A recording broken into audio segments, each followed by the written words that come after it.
All right, Ralph Branca. Ralph, you were in so many memorable games. What is the mystique when you look back about the Brooklyn Dodgers playing for this team? Seemed to everybody love this team. What do you think it was? I'd say the fans and the ballpark. I mean, they were famous before I got there. They were beloved bums when they were lousy. I mean, and I didn't mean that lovingly. When they weren't a good ball club, in the 20s they were not very good. In the 30s they were not very good. But starting in 39 they started to be a good ball club, and then 41 they were a good ball club. But then the war came along, and then after the war, of course, they had a real good team, and for a dozen years they were terrific. But I think it was the fans and the ballpark, and it was a synergistic action where 1+1 didn't equal 2, 1+1 equaled 7 with the Dodgers. I think that was the whole mystique about it. When you look back, 1947 was a great year for you. You were an excellent pitcher. But unfortunately, the one pitch or the one mistake or whatever and people kind of get branded. That I know it was a tough thing to live with. But do you ever get tired of hearing about that? Oh yeah, I mean it's 38 years, and it's not all the time. I've accepted it as that I'm going to live with it till the day I die. But I do get tired of it once in a while, especially when people act rude and crude, and they will come up to me and I'll get introduced to them and say, "Oh, Bobby Thomson," and I'll say, "What am I supposed to do now? Faint or shrink or what?" Because I was a good young pitcher. I'm not saying I was the greatest, but I was one of the top pitchers in the league, and people forget that. And I just look at these people and say, "Hey, that's not very nice, to bring it up without even saying, hello, Ralph, how are you? Nice to see you. Had a great career, or it's too bad you got hurt. Just to say Bobby Thompson like I'm supposed to, fall over in dead faint." Well, this happens. I mean, it happened to Ralph Terry. It happens to a lot of pitchers. I mean, I understand you put it on the line out there.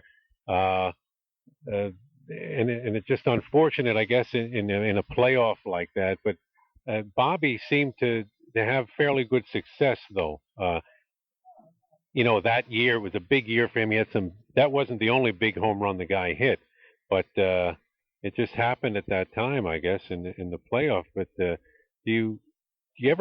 you think it that you got over it entirely? Or did you think that it did affect you? That maybe you wouldn't as effective the rest of your career? That's all the writers BS, to be blunt about. All the writers think they're psychiatrists or psychologists. It never bothered me. The only thing bothered me that the next spring I hurt my back, and I wasn't able to throw effectively, and I pressed to make good, and that's how it affected me, because I pressed to make good. But it never affected me psychologically. I mean, I knew I was a good pitcher, and I lost the game. He was a better man, and that was the end of it. It lasted 1 hour, and I knew that it was a game that we lost. We lost the pennant, but I didn't lose the pennant. Charlie Dressen lost the pennant. He's the guy who should be blamed. He mismanaged the club, and that was the end of it. I mean, I look back at it, then I was, 25 years old. But when I look back in retrospect, Charlie Dressen lost the pennant for us because he mismanaged the club the last half of the year. My only regret about the whole incident is, as I said before, I hurt my back in spring training of next year, and it was never effective after that, and I pressed to make good. And that's the only effect it had on me, that I pressed to make good. There were times when I pitched in later years that I should have said, "Hey, I can't make it. My arm hurts, my back hurts, or whatever." But, I wanted to make good so badly, and I was a competitor, and that I pitched when I shouldn't pitch.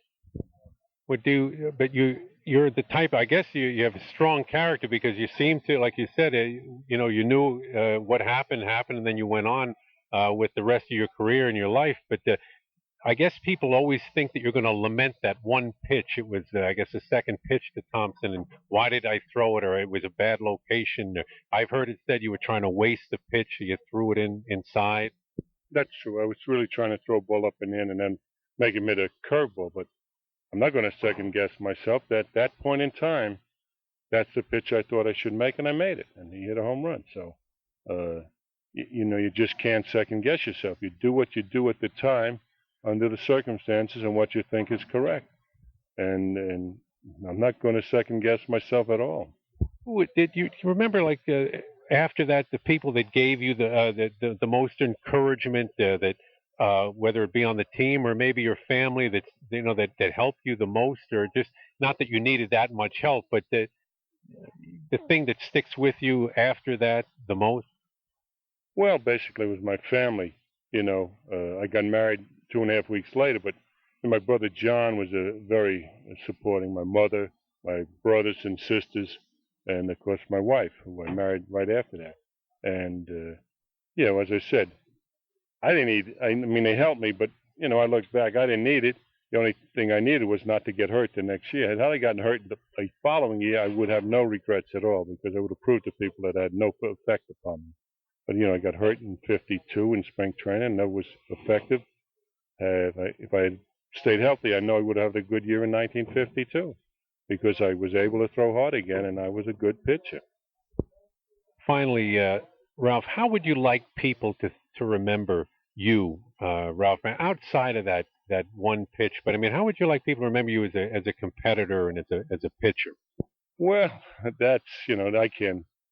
I mean, if you ask me how I'd like people to remember it, it's going to be conjecture on my part. That I'd like people to remember that I was a very good young pitcher, that I was unlucky, and that unfortunately I had what I consider Hall of Fame talents. I could throw very hard. I got the ball over. I had a good fastball. When I say one of the top fastballs around, I threw it 93, 94 miles an hour, and it was alive. And I got the ball over. I got a changeup over. I had a good slider, a curveball, unfortunately, which I didn't know how to control, but I had a hellish curveball. Except in those days, we didn't have a pitching coach to help me shorten it and help me get control of it. But I'm making this a long answer, but I think I would like people to remember me as a guy who had a lot of ability, who was a good young pitcher, and unfortunately was unlucky. Well, I thank you for taking the time, Ralph. My pleasure.